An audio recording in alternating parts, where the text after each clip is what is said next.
हम मीनू झा गोर लगै छी समस्त मिथिलावासीके एकटा पारम्परिक सामाके गीत लऽ कऽ उपस्थित छी। कोशिश करै छी सब गोटेके नीक लागै। धन्यवाद। जय मिथिला, जय मैथिली। गे माई जीरे रे जनकपुरसँ एलै एक भमरा, लागी गेल पान के दोकान। आगे माई जीरे रे जनकपुरसँ एलै एक भमरा, लागी गेल पान के दोकान। लागी गेल पान के दोकान गे माई, लागी गेल पान के दोकान। गे माई लागी गेल पान के दोकान।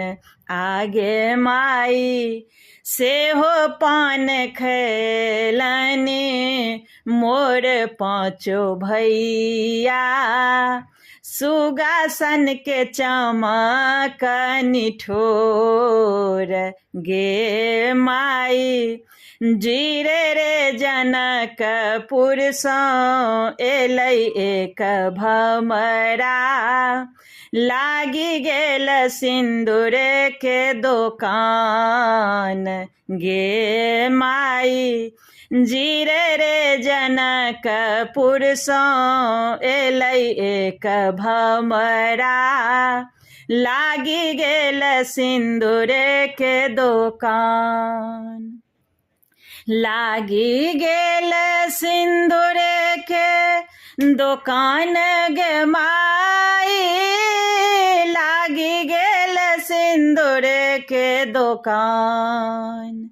गे माई लागी गेल सिन्दूर के दोकान। आगे माई सेहो सिन्दूर पहिरथे मोर पाँचो भौजो, जुगे जुगे बढ़नु एहि बात। आगे माई जीरे रे जनकपुरसँ एलै एक भमरा, लागी गेल टिकुली के दोकान। लागी गेल टिकुली के दोकान गे माई, लागी गेल टिकुली के दोकान। गे माई लागी गेल टिकुली के दोकान। आगे माई सेहो टिकुली पहिरथे अइहब बहिनो, झलकथि जाथि ससुरारी।